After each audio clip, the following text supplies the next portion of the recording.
Hello friends, welcome back to GK Prince academy. दोस्तों, हम लोग डिस्कस कर रहे थे UP triple S C mains exams के कंप्यूटर के चैप्टर वाइज सॉल्व पेपर। और आज ये उसी का नेक्स्ट चैप्टर नंबर 3 होगा, जिसमें हम देखेंगे हार्डवेयर से संबंधित जो है क्वेश्चंस और आंसर का, जो कि है ये आपका यूथ बुक से लिया गया है। ठीक है, लोअर पीसीएस मेंस में कंप्यूटर से जो क्वेश्चन पूछे जाने हैं, ये देखिए अध्याय और सॉल्व पेपर लिखा हुआ, तो उससे सब डिस्कस करेंगे, जिसमें आपके विस्तृत व्याख्या सहित जो है प्रश्न होंगे, जो कि परीक्षा के दृष्टिकोण से बहुत महत्वपूर्ण है। तो चलिए इस वीडियो को स्टार्ट करते हैं। और शुरुआत करने से पहले अगर आप लोग चैनल पर नए हैं और अभी तक सब्सक्राइब नहीं किया तो चैनल को सब्सक्राइब कीजिएगा, साथ साथ वीडियो को भी लाइक करते चलिएगा और अपने दोस्तों में शेयर भी करिएगा। ठीक है,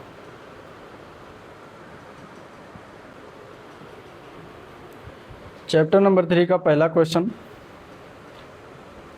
दिया गया है या पूछा गया था, कंप्यूटर सिस्टम में सीपीयू, मेमोरी, प्राइमरी मेमोरी या अन्य कंपोनेंट्स के बीच डेटा ट्रांसफ़र करने के लिए उपयोग की जाने वाली भौतिक तार यानी कि फिजिकल जो वायर्स होते हैं, इनके सेट को क्या कहा जाता है। कुछ इस तरीके से क्वेश्चन बने था। ठीक है, जेईई का पेपर जो था उसमें आया था 3 मई 2026 में पेपर हुआ था।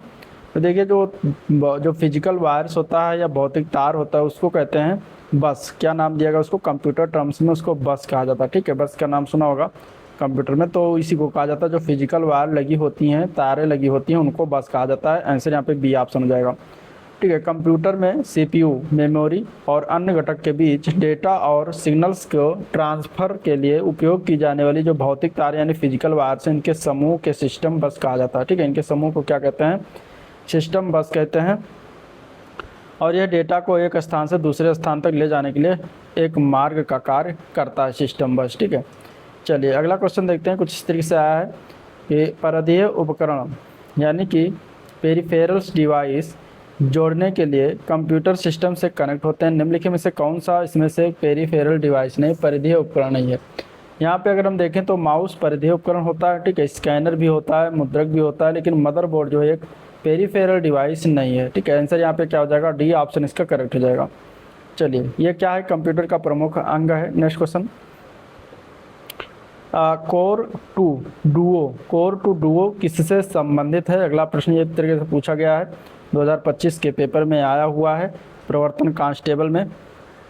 यहाँ पे अगर हम देखें तो कोर टू डुओ जो है ये आपका है एक ये डुअल कोर प्रोसेसर है, जिसको कोर टू डुओ कहा जाता है। तो ये डुअल कोर प्रोसेसर का नाम है। आंसर यहाँ पे डी ऑप्शन इसका राइट हो जाएगा। ठीक है, इसमें क्या होता है? तो इसमें 2 प्रोसेसिंग कोर होते हैं, जिससे एक साथ कई कार्य को बेहतर तरीके से कर सकता है।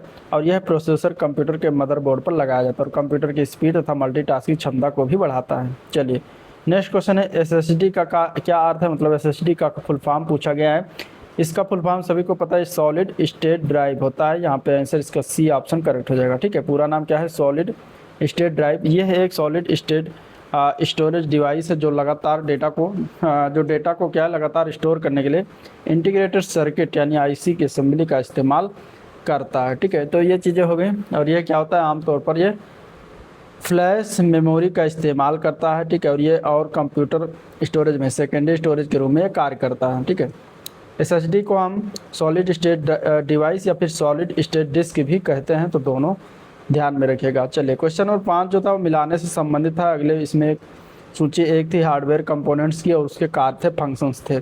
इस तरीके से जीपीयू दिया गया था, रैम है, एसएसडी है, सीपीयू, इनके जो है कार्य क्या क्या है, इस तरीके से मिलान करना था। ठीक है, तो चलिए मिलान करते हैं। जूनियर स्टैंड के पेपर में पूछा गया है, जीपीयू जो है ये ग्राफिक्स और विजुअल डेटा की डेडिकेटेड प्रोसेसिंग होती है। ठीक है, रैम क्या है? तो एक्टिव प्रक्रियाओं के लिए अस्थायी डेटा स्टोरेज करता है, जो इसमें मतलब मिलान करने में दिया था इसके बारे में इस तरीके से। एसएसडी के बारे में दिया गया कि स्थायी डेटा के लिए नॉन वोलाटाइल स्टोरेज है। ठीक है, सेंट्रल प्रोसेसिंग यूनिट यानी सीपीयू ये जो है निर्देशों को निष्पादित करता है और डेटा को प्रोसेस करता है। चलिए, क्वेश्चन नंबर 6 है, सर्सन और रीजन से है। ठीक है, इसमें कथन है कि IPv6 को IPv4 को प्रतिस्थापित करने के लिए प्रवर्तित किया गया था। और दूसरा इसका कारण है क्योंकि IPv4 इंटरनेट के विकास के अनुरूप पर्याप्त IP एड्रेस उपलब्ध नहीं करा पाया। अब इसमें कथन ए और कारण आर में आपको बताना था कि क्या जो है इसमें सही है। ठीक है, ये भी जूनियर असिस्टेंट के पेपर में ही पूछा गया क्वेश्चन था। अब अगर हम यहाँ देखें तो यहाँ पे क्या है कि कथन और कारण ये दोनों सही है और इसकी जो है सही व्याख्या भी करता है। ठीक है, तो यहाँ पे आंसर इसका सही था डी ऑप्शन। कथन और कारण दोनों सही है और कारण और कथन की सही व्याख्या करता है। अब यहाँ पे IPv6 जो है इसको वास्तव में IPv4 को बदलने के लिए बनाया गया था। IPv4 केवल 4.3 बिलियन अद्वितीय आईपी यानी कि IP address, unique IP address प्रदान करता है, जो इंटरनेट के विशाल विकास और connected device, smartphone, IoT device आदि की संख्या के लिए जो है अपर्याप्त साबित हुआ। तो IPv4 एड्रेस की कमी का मुख्य कारण था, जिसने IPv6 के विकास और कार्यान्वयन को प्रेरित किया, जो कहीं अधिक संख्या में आईपी एड्रेस जो है प्रदान करता है। चलिए अगले प्रश्न में भी मिलान करना है। पहले जो सूची है उसमें स्टोरेज कैपेसिटी यूनिट दिया गया है और उसके साइज दिए गए, ठीक है, इस तरीके से कुछ कि किलोबाइट में कितने बाइट होते हैं, ठीक है, और गीगाबाइट में कितने MB या KB, टेराबाइट, मेगाबाइट। तो ये तरी स्टोरेज कैपेसिटी यूनिट है जिसका मिलान करना है। यहाँ पे मिलान अगर करें तो यहाँ पे अगर हम देखते हैं तो A का फर्स्ट हो जाएगा, ठीक है, क्योंकि 1 किलोबाइट में कितना मेगाबाइट्स होता है, 1024 बाइट्स होता है। इसके बाद दिया गया है कि 1 गीगाबाइट बराबर तो 1024 MB बाइट होता है गीगाबाइट में, ठीक है। फिर आ जाता है टेराबाइट, तो 1 टेराबाइट बराबर होता है 1024 गीगाबाइट के, 1024 GB, ठीक है, यानी कि गीगाबाइट। इस तरीके से हो जाता है, ठीक है। C का 4 हो जाएगा। फिर आता है मेगाबाइट, तो 1 MB या 1 मेगाबाइट बराबर होता है 1024 KB के 1024 किलोबाइट के बराबर होता है। तो यहाँ पे ये मिलान करना था इस तरीके से। ये भी आपके जूनियर स्टूडेंट के पेपर में पूछा गया क्वेश्चन था और आंसर आपका यहाँ पे सही है, इसका B ऑप्शन, ठीक है। जैसे कि अगर हम बात करेंगे तो 1 बाइट बराबर 8 बिट्स, 1 किलोबाइट बराबर 1 KB बराबर 1024 बाइट्स, 1 MB बराबर 1024 KB, 1 GB बराबर 1024 MB और 1 TB बराबर यानी टेराबाइट बराबर 1024 GB के होता है। तो आपको ये यूनिट्स पता होनी चाहिए, इससे क्वेश्चन इस तरीके से बन सकता है। अगला प्रश्न है कंप्यूटर मेमोरी के बारे में निम्नलिखित में से कौन सा कथन गलत है इनमें से, ठीक है। कंप्यूटर मेमोरी के बारे में निम्नलिखित में से कौन सा कथन गलत है, गलत वाला कथन बताना है। यहाँ स्टेनोग्राफर के पेपर में पूछा गया क्वेश्चन है। अब पहला देखें तो डेटा को रखने के लिए DRAM जो समय समय पर रिफ्रेश करने की आवश्यकता होती है, ठीक है, तो सही है। DRAM यानी कि डायनेमिक रैम जिसको कहते हैं। रैम दो प्रकार का होता है, एक होता है SRAM, एक होता है DRAM। SRAM मतलब स्टैटिक रैम, DRAM मतलब डायनेमिक रैम। तो डायनेमिक रैम को क्या है कि रिफ्रेश करने की आवश्यकता होती है, स्टैटिक रैम को रिफ्रेश करने की आवश्यकता नहीं होती है। बेसिकली ये अंतर है। तो ये तो सही है। हमें गलत वाला बताना है। रोम जो है फर्मवेयर निर्देशों को स्थायी रूप से स्टोर करती है, बिल्कुल करती है, ठीक है। पहले जो पहला चैप्टर था उसमें पढ़ाया गया है, आप अगर नहीं देखें तो जाकर देख लीजिए। SRAM DRAM की तुलना में तेज लेकिन अधिक महंगी है, बिल्कुल सही। SRAM तेज है DRAM की तुलना में, क्योंकि उसको रिफ्रेश की ज़रूरत नहीं पड़ती, इसलिए जो है क्या है वो तेज महंगी है। D ऑप्शन है कि कैश मेमोरी रैम की तुलना में धीमी लेकिन सस्ती, गलत है। कैश मेमोरी जो है क्या है, रैम की तुलना में तेज है और महंगी भी है, जबकि यहाँ पे क्या दिएगा, धीमी और लेकिन सस्ती, इसीलिए गलत वाला ऑप्शन जो है यहाँ पे D हो जाएगा, बाकी सारे सही थे, ठीक है। देखिए कैश मेमोरी जो है ये क्या है, हाई स्पीड मेमोरी होती है जो CPU को गति देने में मदद करती है। अगला प्रश्न, अगला प्रश्न है 1 पेटाबाइट यानी PB निम्नलिखित में से किसकी 1024 इकाइयों के बराबर होता है। तो 1 पेटाबाइट बराबर कितने 1024 के बराबर होता है, तो 1 पेटाबाइट बराबर टेराबाइट, 1024 टेराबाइट के बराबर होता है, ठीक है, 1024 टेराबाइट के बराबर होता है। तो आंसर D ऑप्शन सही है। कुछ यूनिट्स यहाँ पे देख लेते हैं।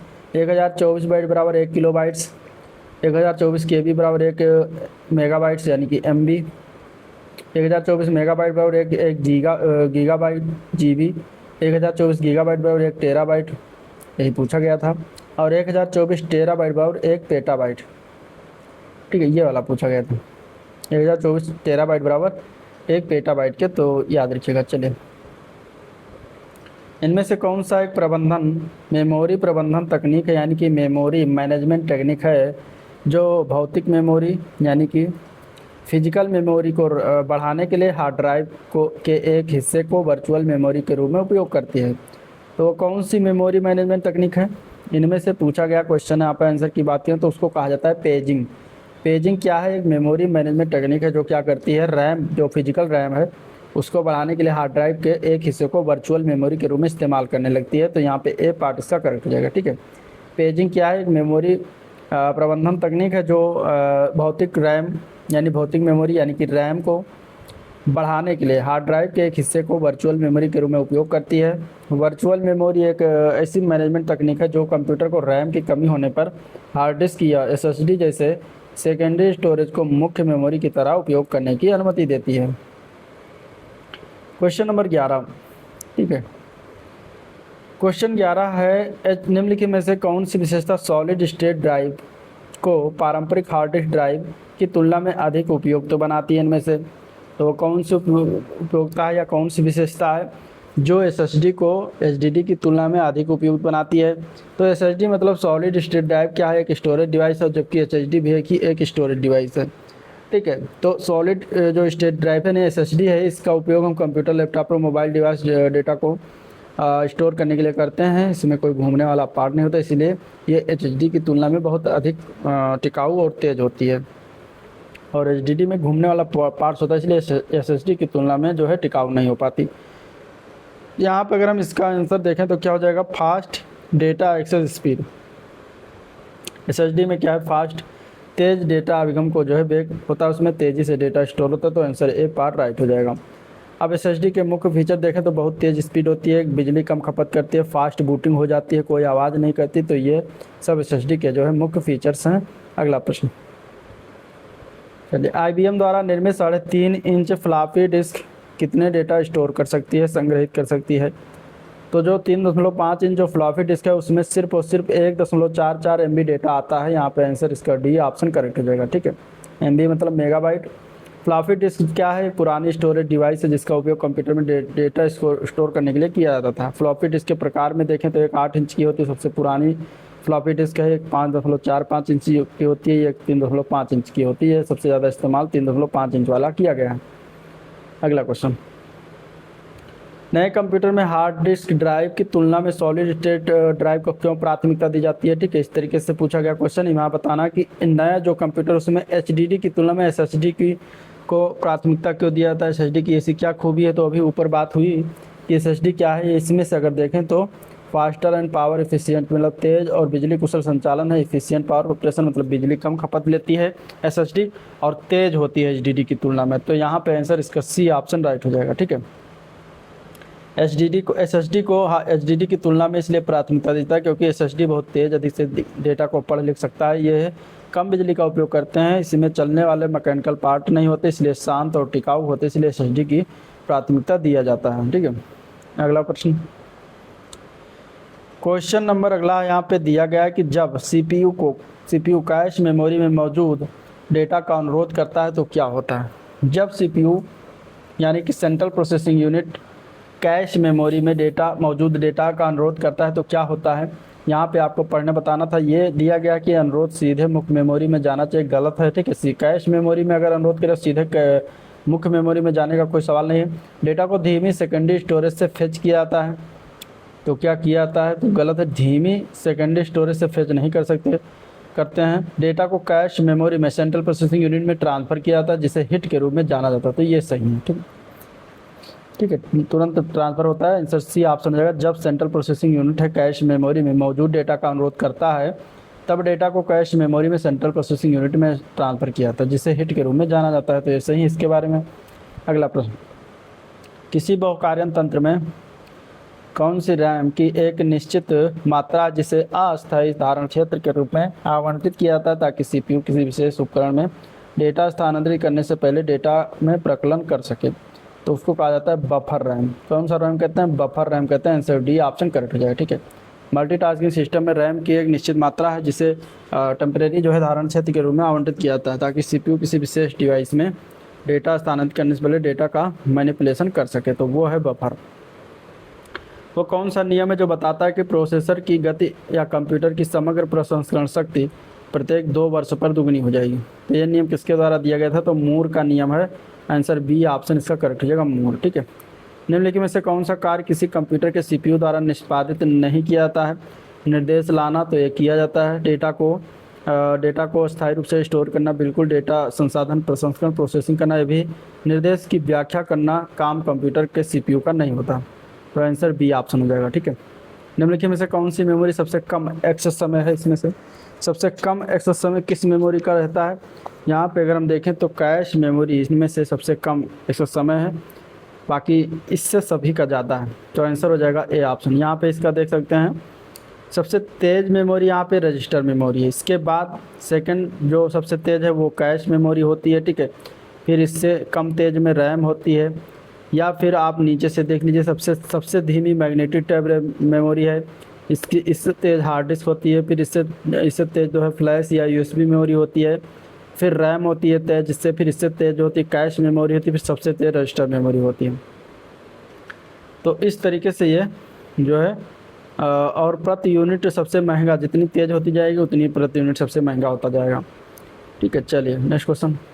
वर्चुअल मेमोरी का आकार किस पर निर्भर करता है? तो वर्चुअल मेमोरी का जो आकार है, virtual memory basically hard disk से लिया जाता है, तो डिस्क के स्पेस पर निर्भर करता है। आंसर यहाँ पे सी ऑप्शन करेक्ट हो जाएगा, ठीक है। वर्चुअल मेमोरी क्या होता है? प्रोसेसर के द्वारा जब मुख्य मेमोरी की क्षमता कम होती है तो वर्चुअल मेमोरी जनरेट किया जाता है। अतः स्पष्ट है कि वर्चुअल मेमोरी डिस्क स्पेस के आकार पर निर्भर करती है। कंप्यूटर के सभी हार्डवेयर की जांच निम्नलिखित में से कौन करता है? तो जांच जो करता है इनमें से कौन सा हार्डवेयर है, सॉफ्टवेयर है? इसका नाम है बायोस, ठीक है। बायोस क्या है? ये सभी हार्डवेयर की जांच करता है, ठीक है। बायोस क्या है?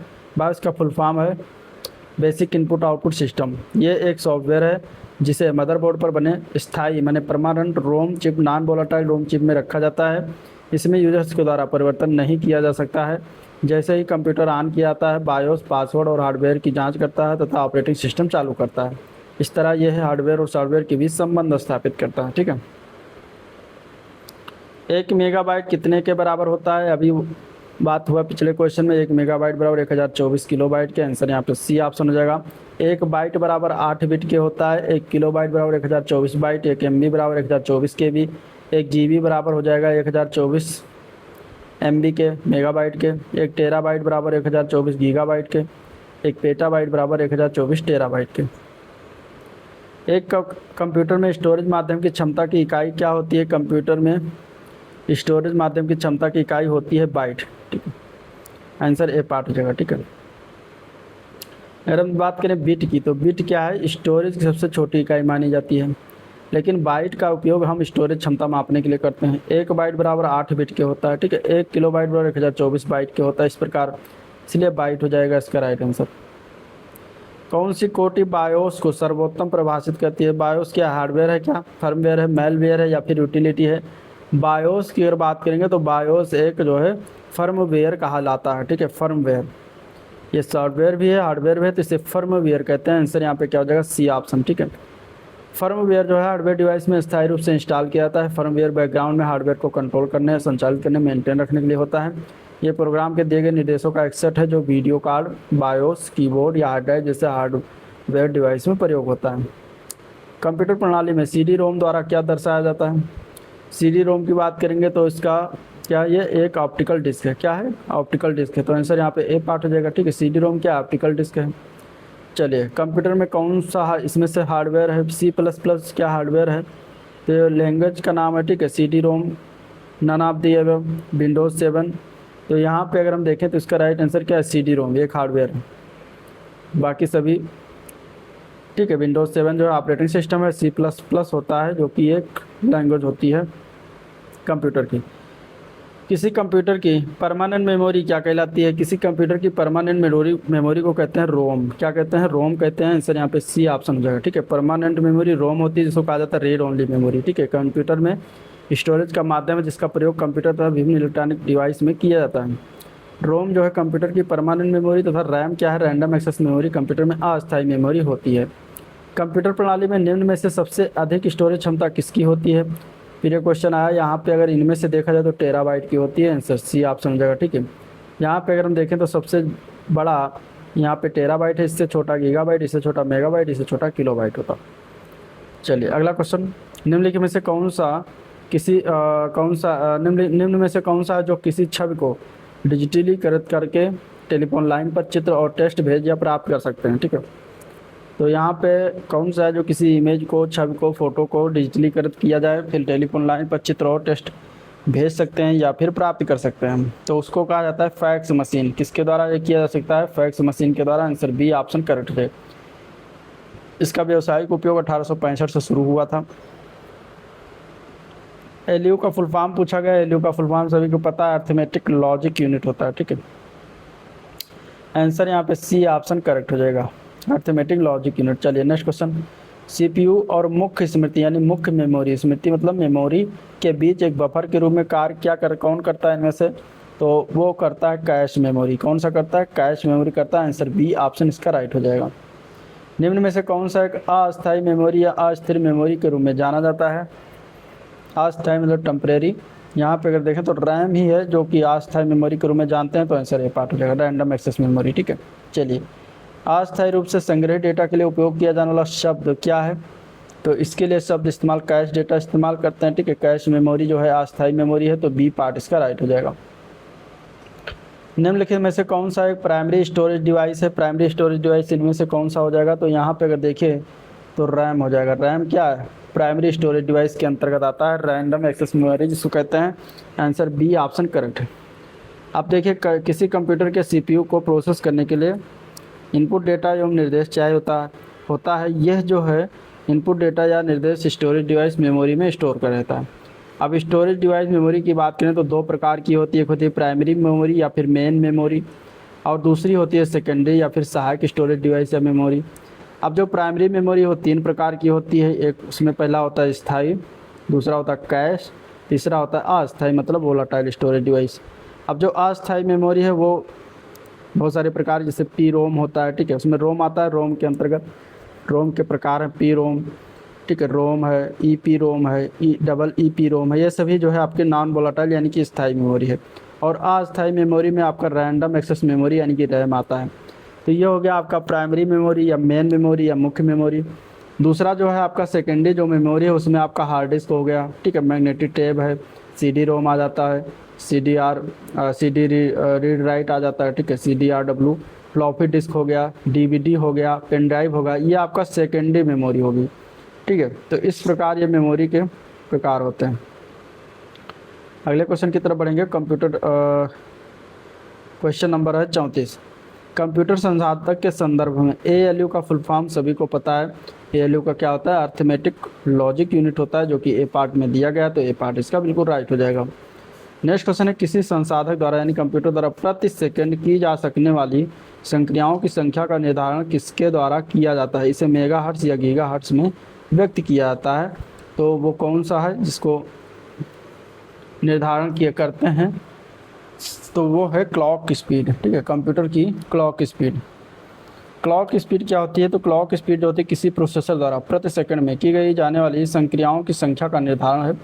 इसे मेगाहर्ट्ज या गीगाहर्ट्ज में व्यक्त करते हैं। इसका उपयोग प्रोसेसर की गति के संकेतक के रूप में किया जाता है। अगला प्रश्न, इनमें से किसको, अब यहाँ पे देखिए रैम डी रैम के बारे में दिया गया, जो दो प्रकार के होते हैं। इसमें से किसको काम करते रहने के लिए लगातार विद्युत की आवश्यकता हो पड़ती है? लगातार विद्युत आपूर्ति बने रहने के कारण इसके अंदर स्टोर किए जाने वाले डेटा को याद रखने के लिए रिफ्रेश नहीं करना पड़ता, ठीक है। रिफ्रेश क्या है? नहीं करना पड़ता। हालांकि एक अस्थिर मेमोरी होती है, जिसका अर्थ एक बार विद्युत आपूर्ति बाधित होने पर इसमें स्टोर डाटा सारा लुप्त हो जाता है। तो किसके बारे में बात किया जाए? तो रिफ्रेश नहीं होती है। रैम दो प्रकार का होता है, एक एस रैम होता है, एक डी रैम। डी रैम को रिफ्रेश करने की आवश्यकता होती है, एस रैम को रिफ्रेश करने की आवश्यकता नहीं होती। तो यहाँ पे एस रैम होगा यानी कि स्टैटिक रैम होगा, ठीक है। स्टैटिक रैंडम एक्सेस मेमोरी इसको कहते हैं, तो बी ऑप्शन इसके लिए करेक्ट हो जाएगा, ठीक है। एस रैम जो है स्टैटिक रैंडम एक्सेस मेमोरी इसका फुल फॉर्म है, और यह जो है डी रैम की तुलना में तेज़ होती है, अधिक विश्वसनीय है। इसे रिफ्रेश करने की आवश्यकता नहीं पड़ती। यह एक प्रकार की सेमीकंडक्टर मेमोरी होती है, जिसमें डेटा तब तक स्थिर रहता है जब तक मेमोरी चिप में विद्युत आपूर्ति होती रहती है। विद्युत बंद होने के बाद डेटा खत्म हो जाता है इसका। ऑफिस के कामों का प्रयोग किए जाने वाले स्टैंडर्ड लैपटॉप में रैम के आकार की आम रेंज क्या होती है? तो रैम के आकार की आम रेंज अगर देखें तो 4 GB से लेकर 16 GB रैम तक के जो है आम प्रकार के लैपटॉप होते हैं। तो आंसर यहाँ पे सी ऑप्शन करेक्ट हो जाएगा। नेक्स्ट क्वेश्चन, आलिया के पास 26 MB डेटा है, दिनेश के पास 4000 MB डेटा है। दोनों का डेटा संयुक्त रूप से कितने स्टोरेज क्षमता वाले एक USB फ्लैश ड्राइव में डाला जा सकता है? मतलब 4000 और 2600 दोनों पड़ जाए एक साथ। अगर हम देखें तो इन 4000 MB मतलब 4 GB डेटा लगभग, और 2600 MB 2 GB, तो 4 तो 6 GB की डेटा मतलब 6.5 GB की डेटा की आवश्यकता होती है हमें। तो यहाँ पे देखें तो लगभग हमें यहाँ पे 10 GB वाला फ्लैश ड्राइव में ये जो है क्या इस्तेमाल हो जाएगा और इसमें दोनों डेटा जो है हो जाएगा, आ जाएगा, ठीक है। तो आंसर यहाँ पे डी ऑप्शन सही था। नेक्स्ट क्वेश्चन, निम्नलिखित में से कौन सी मेमोरी मुख्य रूप से अर्धचालकों पर आधारित नहीं होती? इनमें से अर्धचालक पर देखें तो मुख्य मेमोरी दिया गया है, अर्धचालक पर आधारित होती है क्या? इसके अलावा है कैश मेमोरी, ठीक है, रजिस्टर्स है और सेकेंडरी मेमोरी है। यहाँ पे अगर देखें तो अर्धचालक पर आधारित मेमोरी जो होती है मेन मेमोरी, मुख्य मेमोरी नहीं होती। बाकी cache memory, secondary memory, register सभी चालक पर आधारित होता है अर्धचालक पर। तो आंसर यहाँ पे ए पार्ट करेक्ट हो जाएगा। चलिए, सीपीयू का वह भाग जिसमें सर्किटरी लगा होता है और जो स्टोर प्रोग्राम को पूरा करने या निष्पादित करने के लिए पूरे कंप्यूटर सिस्टम को निर्देशित करने के लिए विद्युत संकेत का प्रयोग करता है, उसे किस नाम से जाना जाता है? उसे किस नाम से जानते हैं? तो उसको कहते हैं कंट्रोल यूनिट। क्या कहते हैं? कंट्रोल यूनिट कहते हैं। आंसर ए पार्ट करेक्ट हो जाएगा, ठीक है। चलिए, एक संसाधक के आंतरिक डेटाबेस में बिट्स की संख्या होती है जिसे संसाधक एक बार में संसाधित, मतलब कंप्यूटर के बारे में बात करें, कंप्यूटर के बारे में कम जो है प्रोसेसिंग कर सकता है, तो इनमें से कौन सा वो होगा? आंसर इसका 41। यहाँ पे आंसर हो जाएगा वर्ड लेंथ। क्या होता है? Word length. वर्ड लेंथ क्या है? बिट्स की वो संख्या है जो कंप्यूटर का सीपीयू एक बार में प्रोसेस करता है और इसे वर्ड विड्थ भी कहा जाता है, ठीक है। चलिए, निम्नलिखित में से क्या एक एस रैम की विशेषता नहीं? एस रैम अभी ऊपर बताया, ठीक है। एस रैम एक तो बहुत तेज़ होती है डी रैम की तुलना में और इसको रिफ्रेश की आवश्यकता नहीं पड़ती है। देखिए, पहला दिया गया कि एस रैम में प्रत्येक सेल फ्लिप फ्लॉप से बना है जो कि एक बिट स्टोर करता है। बिल्कुल सही, एस रैम जो का प्रत्येक सेल फ्लिप फ्लॉप से बना होता है, ठीक है। इसमें इसे 1 सेकंड में कई बार रिफ्रेश करने की आवश्यकता होती है, गलत हो जाएगा, क्योंकि रिफ्रेश करने के लिए आवश्यकता होती है डी रैम को, ना कि एस रैम को। तो ये गलत हो जाएगा। डी रैम की तुलना में इसमें छोटी रीड राइट साइकिल होती है, सही है। एस रैम का उपयोग विशेष अनुप्रयोगों में किया था, सही है। आंसर यहाँ पे बी ऑप्शन गलत वाला हो जाएगा। नेक्स्ट क्वेश्चन, निम्नलिखित में से कौन सा आईओ यानी कि इनपुट आउटपुट डिवाइस का एक ब्लॉक डिवाइस है? ठीक है, यहाँ पे अगर हम देखें तो किसके बारे में बात कर रहा है? तो ये टेप ड्राइव के बारे में बात कर रहा है। आंसर ए पार्ट हो जाएगा, टेप ड्राइव। टेप ड्राइव क्या है? एक छोटा एक डेटा स्टोरेज डिवाइस है जो चुंबकीय टेप पर डेटा को पढ़ता और लिखता है। चुंबकीय टेप डेटा स्टोर आमतौर पर ऑफलाइन अभिलेखीय डेटा संग्रहण के लिए करा जाता है। एक टेप ड्राइव हार्ड डिस्क से विपरीत सिक्वेंशियल एक्सेस स्टोरेज प्रदान करता है तथा hard disk direct access storage प्रदान करता है। चलिए, निम्नलिखित में से कौन सा एक ब्लॉक डिवाइस की नहीं है इनमें से? ठीक है, क्वेश्चन नंबर 44, ब्लॉक डिवाइस इसमें से कौन सा एक नहीं होगा? सीडी रोम क्या है? सीडी रोम एक ब्लॉक डिवाइस है। फ्लॉपी डिस्क एक ब्लॉक डिवाइस है, ठीक है। हार्ड डिस्क भी ब्लॉक डिवाइस है, लेकिन रैम जो है क्या है? ये ब्लॉक डिवाइस नहीं होता, ठीक है। प्राइमरी मेमोरी होती है। आंसर यहाँ पे बी ऑप्शन हो जाएगा, रैम। अब CD ROM, floppy disk, hard disk सभी ब्लॉक डिवाइस हैं जिसके डेटा को किसी भी ऑर्डर में एक्सेस किया जाता है, उसे ब्लॉक डिवाइस कहते हैं। बाइट डिवाइस है, sequential access mass storage device है। उदाहरण टेप डिवाइस, रैम एक वोलाटाइल मेमोरी है, इसमें डेटा हमेशा के लिए स्टोर नहीं होता। चलिए, नेक्स्ट क्वेश्चन, निम्नलिखित में से कौन से मेन मेमोरी की विशेषता है? यह कंप्यूटर की कार्यशील मेमोरी होती है, सेकेंडरी मेमोरी से ज़्यादा तेज होती है, बिना प्राइमरी मेमोरी के कंप्यूटर नहीं चल सकता। अब इसमें क्या विशेषता है? किसके बारे में पूछा गया? मेन मेमोरी के बारे में। यहाँ पे कौन सी विशेषता है इसके बारे में पूछा गया है, क्वेश्चन 45। आंसर की बात करेंगे तो सभी विशेषता जो है क्या है? मेन मेमोरी की है, तो आंसर हो जाएगा डी ऑप्शन, ये सभी हो जाएगा। मेन मेमोरी क्या होती है? केवल वही डेटा और निर्देश होते हैं जिन पर कंप्यूटर वर्तमान में काम कर रहा होता है, ठीक है। इसकी एक सीमित क्षमता होती है, बिजली बंद होने पर डेटा स्वतः ही डिलीट हो जाता है। यह आमतौर पर सेमीकंडक्टर से बनी होती है। मुख्य विशेषताओं में अगर देखें तो ये सेमीकंडक्टर मेमोरी होती है, आमतौर पर वोलाटाइल मेमोरी है। ये कंप्यूटर कार्यशील मेमोरी है। यह सेकेंडरी मेमोरी से ज़्यादा तेज कार्य करती है, इसके बिना कंप्यूटर नहीं चल सकता। चलिए, डेटा को बनाए रखने के लिए निम्नलिखित में से किस प्रकार की मेमोरी को लगातार रिफ्रेश किया जाना चाहिए? ठीक है, रिफ्रेश करने की जब बात आए तब आपका आंसर क्या होना चाहिए? डी रैम होना चाहिए, डायनेमिक रैंडम एक्सेस मेमोरी, जिसको रिफ्रेश करने की आवश्यकता होती है। तो आंसर सी ऑप्शन करेक्ट हो जाएगा। रैम के दो प्रकार हैं, एक है एस रैम, दूसरा है D RAM. S RAM static random access memory, data बनाए रखने के लगातार रिफ्रेश किए जाने की आवश्यकता नहीं होती, और यह क्या है? डी रैम से तेज होती है। कौन? S RAM. और डायनेमिक रैंडम एक्सेस मेमोरी हो जो है ये डेटा को बनाए रखने के लिए लगातार रिफ्रेश करते रहने की आवश्यकता होती है। डी रैम जो है एस रैम से धीमी है लेकिन ज़्यादा डाटा होल्ड करती है। चलिए, कौन सी ड्राइव प्लाटर नामक वृत्ताकार डिस्क की श्रृंखला से बनी होती है? which drive is made up of series of circular disk called platters. यहाँ पे बताना इसका आंसर क्या हो जाएगा, क्वेश्चन 47 का आंसर तो सी ऑप्शन हो जाएगा, हार्ड डिस्क ड्राइव। ठीक है, हार्ड डिस्क ड्राइव, इसका हार्ड डिस्क ड्राइव जो है एक सर्कुलर डिस्क की श्रृंखला से बना होता है जिसे प्लेटर्स कहा जाता है, जो है कि स्पिंडल के चारों ओर लगभग आधे इंच की दूरी पर एक के ऊपर एक व्यवस्थित होता है।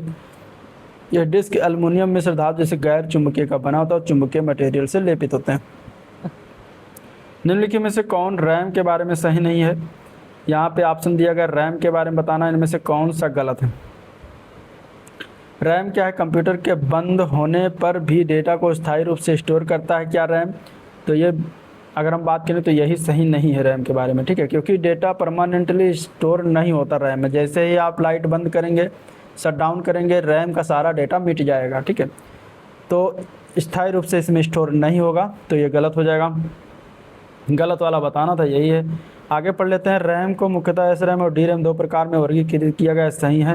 रैम एक रीड राइट मेमोरी है, बिल्कुल सही है। रैम डेटा प्रोग्राम और प्रोग्राम रिजल्ट को स्टोर करने के लिए सीपीयू का आंतरिक मेमोरी है, सही है। तो आंसर ए पार्ट इसमें बिल्कुल सही है। चलिए, कौन सा स्टोरेज माध्यम सबसे तेज़ और महंगा है यहाँ पे, इसमें अगर देखें तो hard disk, read only memory, random access memory और कैश। सबसे तेज़ और सबसे महंगा अभी एक मैंने त्रिभुज दिखाया था, उसमें अगर हम देखें तो कैश मेमोरी सबसे तेज़ और महंगा। ये सेकंड जो है कैश मेमोरी क्या है, सेकेंडरी जो है सेकंड नंबर पर है तेज़ के स्थान पर। सबसे तेज़ मेमोरी है रजिस्टर। ठीक है, तो जितना तेज़ उतना रहेगा महंगा, इस तरीके से आप देख सकते हैं यहाँ पे। इंक्रीज इन कैपेसिटी, रजिस्टर का सबसे कम कैपेसिटी कैश, उसके बाद कैश की सबसे कम, फिर उससे जो है थोड़ा सा ज़्यादा मेन मेमोरी रैम की होती है, फिर उससे ज़्यादा एचडीडी की होती है और उससे ज़्यादा मैग्नेटिक टेप की होती है। लेकिन स्पीड में अगर देखें तो स्पीड बढ़ता जाए, सबसे कम मैग्नेटिक टेप की, फिर इससे ज़्यादा मैग्नेटिक डिस्क की स्पीड होती है, फिर मेन मेमोरी की, फिर कैश की सबसे ज़्यादा रजिस्टर की। अगर रजिस्टर ऑप्शन में हो तो कैश मेमोरी सबसे तेज़ माना जाएगा। चलिए, सीआरटी का मतलब क्या है, सीआरटी का मतलब क्या होता है, सीआरटी का मतलब होता है कैथोड रे ट्यूब। इसका आंसर हो जाएगा ए पार्ट बिल्कुल राइट। ठीक है, कैथोड रे ट्यूब ये क्या है, एक इलेक्ट्रॉनिक डिवाइस है जो मुख्य रूप से पारंपरिक टेलीविज़न और कंप्यूटर मॉनिटर में उपयोग होता था। ये एक ऐसी तकनीक है जिसने डिस्प्ले स्क्रीन के विकास में अहम भूमिका निभाई। एक कंप्यूटर के सीपीयू में लाखों बहुत छोटे स्विच होते हैं, जिन्हें क्या कहा जाता है, एक कंप्यूटर सीपीयू में लाखों जो छोटे छोटे छिद्र होते हैं, स्विच होते हैं, उन्हें कहते हैं ट्रांजिस्टर्स। क्या कहते हैं, ट्रांजिस्टर कहते हैं। आंसर ए पार्ट इसका बिल्कुल राइट है। ठीक है, ये एक प्रकार का इलेक्ट्रॉनिक डिवाइस होता है जो विद्युत चालकता को नियंत्रित करने के लिए उपयोग किया था। अगला क्वेश्चन है 52 है, निम्नलिखित में से किस प्रकार का स्कैनर प्रकाश स्रोत की सहायता से वर्ण, अंक और कोड पढ़ता है और प्रतियोगी परीक्षाओं में वस्तुनिष्ठ प्रकार के उत्तर पत्रों के लिए उनका उपयोग किया जाता है। ऑप्शन कुछ इस तरीके से यहाँ पे दिया गया था, जो कि था वो OMR, इसको क्या कहते हैं, OMR आपने भरा होगा। यहाँ पे आंसर हो जाएगा ऑप्टिकल मार्क रिकॉग्निशन, इसका फुल फॉर्म है, तो ये इसका सही है। ठीक है, OMR क्या है, एक प्रकार का स्कैनर होता है जो प्रकाश स्रोत की सहायता से वर्ण यानी कि कैरेक्टर और अंक एवं कोड को पढ़ता है। इसका प्रयोग प्रतियोगी परीक्षा में वस्तुनिष्ठ प्रकार के उत्तर पत्रों को पढ़ने के लिए किया जाता है। चलिए, नेक्स्ट क्वेश्चन है, निम्नांकित में से किस डिवाइस का प्रयोग किसी पेन या अन्य उपकरण से एक कागज़ के टुकड़े के रूप में सतह पर यांत्रिक गति द्वारा अत्यंत बड़े आरेख या फिर जटिल लाइन आर्ट को प्रिंट करने में किया जाता है। ठीक है, which of the following device is used to print very large drawing and और complex line art by mechanical movement of a pen और other instrument across the surface of the piece of paper. यहाँ पे इसका right answer क्या हो जाएगा, यह बात कर रहा है बेसिकली प्लॉटर के बारे में। काम किसका है, ये प्लॉटर का काम होता है। जब आप बड़े बड़े बैनर बनते हैं बिल्कुल फुल HD में, वो प्लॉटर के माध्यम से ही बनाया जाता है। ये बेसिकली आप ध्यान में रखिएगा, आंसर यहाँ पर डी ऑप्शन करेक्ट हो जाएगा। ठीक है, निम्नलिखित में से कौन सा इम्पैक्ट प्रिंटर नहीं, इनमें से impact printer, non impact printer, दो प्रकार के प्रिंटर होते हैं। यहाँ पे अगर हम देखें तो ड्रम प्रिंटर इम्पैक्ट प्रिंटर का उदाहरण है, डॉट मैट्रिक्स प्रिंटर ये भी इम्पैक्ट प्रिंटर है। इंक जेट प्रिंटर जो होता है ये इम्पैक्ट प्रिंटर नहीं होता, तो आपका आंसर सी हो जाएगा। ठीक है, बाकी डेजी व्हील प्रिंटर ये भी इम्पैक्ट प्रिंटर का ही उदाहरण है। आंसर सी ऑप्शन सही है। अब इम्पैक्ट प्रिंटर क्या है, एक प्रकार का प्रिंटर जो कागज़ के साथ एक इंक रिबन के सीधे संपर्क में काम करता है, जैसे dot matrix printer, Daisy wheel printer, line printer. ठीक है, ये आपका हो गया इम्पैक्ट प्रिंटर। और नॉन इम्पैक्ट प्रिंटर जो होता है ये आपका इंक रिबन और पेपर से सीधा संबंध नहीं होता, सीधा संपर्क नहीं, जैसे कि ink jet printer, laser printer, thermal printer, ये सब का आपका क्या है नॉन इम्पैक्ट प्रिंटर के अंतर्गत आता है। एक प्रकार का स्टोरेज सेकेंडरी स्टोरेज डिवाइस, इसका पूर्ण रूप क्या है? एसएसडी के बारे में पूछा गया। एसएसडी के बारे में बातें बहुत बार हो चुकी हैं अभी इसी वाले चैप्टर में। अगर हम देखें तो यहाँ पे इसका राइट आंसर क्या है? एसएसडी का सॉलिड स्टेट ड्राइव होता है। आंसर यहाँ पे सी ऑप्शन इसका करेक्ट हो जाएगा। अगला प्रश्न, प्रोसेसर में निम्नलिखित में से किस भाग में कंप्यूटर के द्वारा आवश्यक सभी ऑपरेशन करने के लिए आवश्यक हार्डवेयर होता है? तो यहाँ पे बताना प्रोसेसर के निम्नलिखित में से कौन से भाग में सभी चीज़ें होती हैं? आंसर यहाँ पे हो जाएगा सी ऑप्शन, डेटा पाथ। ठीक है, डेटा पाथ जो होता है प्रोसेसर का वो हिस्सा है जिसमें वो सभी हार्डवेयर शामिल होते हैं जो कंप्यूटर के द्वारा आवश्यक गणना, लॉजिकल ऑपरेशन, डेटा ट्रांसफर जैसे कार्यों को करने के लिए जरूरी होती है। इसमें एएलयू, रजिस्टर, मल्टीप्लेक्सर और बस जैसे घटक सम्मिलित होते हैं। चलिए क्वेश्चन नंबर 57, एसएसडी के बारे में निम्नलिखित से कौन सा कथन सही है यहाँ पे बताना। ठीक है, पहला दिया गया है कि सिक्वेंशियल डेटा एक्सेस के लिए एसएसडी एचडीडी की तुलना में धीमे हो, तो धीमे तो नहीं होते। दूसरा नैंड आधारित फ्लैश मेमोरी का उपयोग करते हैं, तो नैंड आधारित फ्लैश मेमोरी का उपयोग करते हैं, बिल्कुल सही है। तीसरा इसमें दिया गया एसएसडी में कोई मूविंग भाग नहीं होता जो उन्हें एचडीडी की तुलना में अधिक टिकाऊ बनाता है, बिल्कुल सही। फिर है कि एसएसडी एचडीडी की तुलना में कम बिजली खपत करते हैं, ये भी सही है। तो 2, 3, 4 सही था, एक गलत था, तो आंसर बी ऑप्शन इसका बिल्कुल राइट हो जाएगा। ठीक है, चलिए एसएसडी के बारे में बातें हो चुकी। Next question, logic unit, arithmetic logic unit का प्राथमिक कार्य पूछा गया। यहाँ पे क्या है? अर्थमेटिक लॉजिक यूनिट का प्राथमिक कार्य की बात करेंगे तो इनपुट आउटपुट डिवाइस का प्रबंधन करना नहीं है, ये एएलयू का काम नहीं होता। मेमोरी उपयोग की निगरानी करना, ये भी नहीं होता। गणना और तार्किक संक्रियाएं करना, ये आपका जो है अर्थमेटिक लॉजिक यूनिट का काम होता है। आंसर यहाँ पे सी ऑप्शन इसका बिल्कुल राइट हो जाएगा।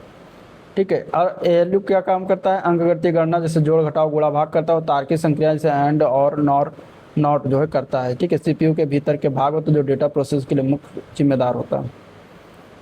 चलिए निम्नलिखित में से कैश मेमोरी के बारे में निम्नलिखित में से कौन सा कथन सही है? कैश मेमोरी, ठीक है, अभी कैश मेमोरी बातें हुई हैं, कुछ इस तरीके से भी क्वेश्चन बनते हैं। पहला यहाँ पे दिया कैश मेमोरी रैम से तेज होती है, बिल्कुल तेज होती है। दूसरा कैश मेमोरी क्विक एक्सेस के लिए अक्सर उपयोग किए जाने वाले डेटा को स्टोर करती है, बिल्कुल करती है। तीसरा है कैश मेमोरी केवल सीपीयू के बाहर स्थित, गलत बात, कैश मेमोरी सीपीयू के बाहर स्थित हो ही नहीं सकती।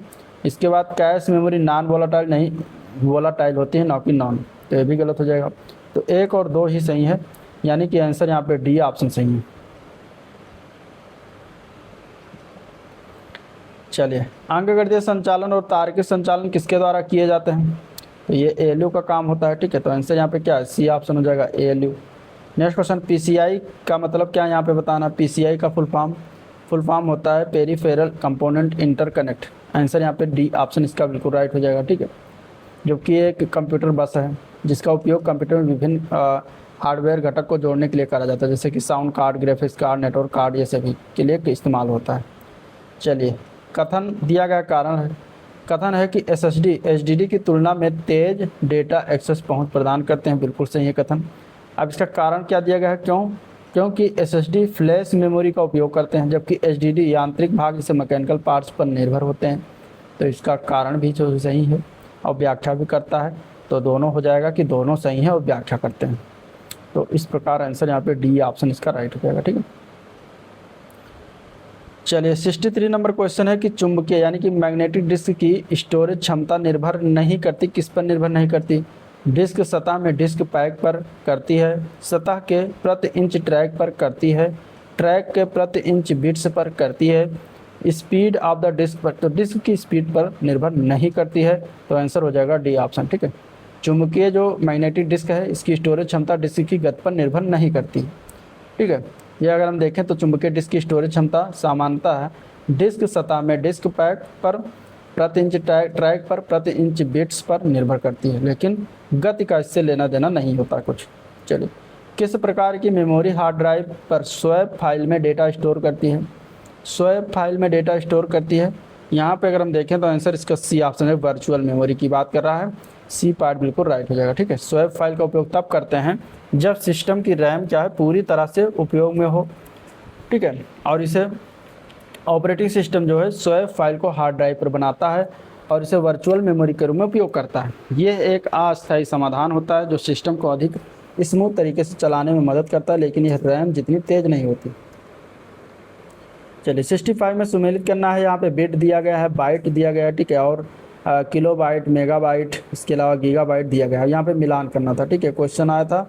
तो देखिए बिट की अगर बात करते हैं तो सूचना की सबसे छोटी इकाई जो बाइनरी अवस्था यानी कि 0 या 1 को दर्शाती हुई बिट कहा जाता है। बाइट जो होता है 8 बिट से बना एक अक्षर या डेटा के एक छोटे टुकड़े को प्रतिनिधित्व करने के लिए उपयोग किया जाता है। किलो बाइट जो होता है 1024 बाइट्स, या आमतौर पर टेक्स्ट या इमेज जैसी छोटी फाइलों के लिए उपयोग किया जाता है। फिर आता है मेगाबाइट यानी एमबी, यानी कि 1024 किलोबाइट्स इसमें होता है, आमतौर पर डॉक्यूमेंट, छोटे वीडियो और सॉफ्टवेयर जैसे डेटा को मापने के लिए उपयोग किया जाता है। फिर आता है गीगाबाइट, ठीक है, जीबी जिसको कहते हैं 1.5 GB 2 GB पर डे जो मिलता है। तो जीबी में कितना होता है 1024 MB होता है। या मेगाबाइट से जो आमतौर पर उच्च गुणवत्ता वाले वीडियो या बड़े प्रोग्राम जैसी फाइलों, बड़ी फाइलों के लिए उपयोग किया जाता है। तो इस तरीके से मिलान करने के लिए आया था। अगला क्वेश्चन नंबर 66 दिया गया है कि आधुनिक कंप्यूटर में फर्मवेयर के लिए प्राथमिक भंडारण माध्यम के रूप में किस प्रकार की मेमोरी का सामान्यतः सबसे अधिक उपयोग किया था। तो ये इस्तेमाल करते हैं इसमें फ्लैश मेमोरी का। इसमें किस प्रकार की मेमोरी का इस्तेमाल करते हैं, फ्लैश मेमोरी का इस्तेमाल करते हैं। बी ऑप्शन करेक्ट हो जाएगा। अब आधुनिक कंप्यूटर में फर्मवेयर के बारे में बताया था, जैसे कि बायोस है या यूएफआई। बायोस की जगह यूएफआई को ज़्यादा इस्तेमाल किया था। स्टोर करने के लिए फ्लैश मेमोरी सबसे अधिक उपयोग किया जाता है। ये नॉन वोलेटाइल मेमोरी होती है, यानी कि कंप्यूटर बंद होने पर भी डेटा को सुरक्षित रखती है। यह मेमोरी पढ़ने और दोबारा लिखने योग्य होती है, जिससे फर्मवेयर को अपडेट करना भी संभव होता है। ठीक है, चलिए कंप्यूटर सिस्टम में के संदर्भ में बस क्या है। ठीक है, बस पहला क्वेश्चन बस से ही था, तो यहाँ पे पूछा गया कि बस क्या है कंप्यूटर संदर्भ में। ठीक है, तो कंप्यूटर के संदर्भ में बस जो है क्या है, तारों का बंडल, फिजिकल वायर्स। ठीक है, फिजिकल वायर्स यानी भौतिक तार जो होते हैं, तारों का बंडल जो विभिन्न डिफरेंस कंपोनेंट्स यानी विभिन्न घटक के बीच सिग्नल और पावर को लाता ले जाता है, तो उसको कहते हैं बस। तो आंसर यहाँ पे डी ऑप्शन इसका करेक्ट। कंप्यूटर का बस जो है एक संचार प्रणाली है जो कंप्यूटर को विभिन्न घटक जैसे CPU, memory, storage, input output के बीच डेटा, एड्रेस, नियंत्रण सिग्नल और पावर को ट्रांसफ़र करती है। तारों का समूह होता है जो इन घटकों को आपस में जोड़ता है। बस 3 प्रकार की होती है, एक होती है डेटा बस, एक होती है एड्रेस बस, एक होती है कंट्रोल बस। तो 3 प्रकार की बसें होती हैं। Next question. अगला प्रश्न, किस प्रकार का स्टोरेज डिवाइस पेश किया गया था जो अनुक्रमिक पहुंच की अनुमति देता है, मतलब सेक्वेंशियल एक्सेस जो है उसकी अलाउड करता था। वो कौन सी प्रकार के स्टोरेज डिवाइस में ये चीज़ें होती थी, तो वो था चुंबकीय टेप। क्या था, चुंबकीय टेप था। आंसर यहाँ पे उसके लिए डी ऑप्शन करेक्ट है। चुंबकीय टेप क्या था, एक ऐसा स्टोरेज डिवाइस जो सिक्वेंशियल पहुंच की जो है अनुमति देता था, अलाउ करता था। इसका मतलब है कि डेटा को क्रम से पढ़ा या क्रम से लिखा जाता है, जैसे कैसेट टेप में होता था पहले। ठीक है, तो ये था ओवरऑल वीडियो जिसको हम लोगों ने देखा, डिस्कस किया। वीडियो पसंद आया तो लाइक करिए, चैनल को सब्सक्राइब नहीं किया तो सब्सक्राइब कीजिएगा, साथ ही साथ वीडियो को शेयर भी करिएगा। ठीक है, और आज का वीडियो पे एंड करेंगे। मिलेंगे नेक्स्ट चैप्टर नंबर 4 होगा, जिसमें हम देखेंगे सॉफ्टवेयर के क्वेश्चन। ठीक है, कितने क्वेश्चन पूछे गए हैं वो सभी देखेंगे। तो चलिए वीडियो को एंड करते हैं, मिलते हैं नेक्स्ट वीडियो में, तब तक के लिए थैंक यू।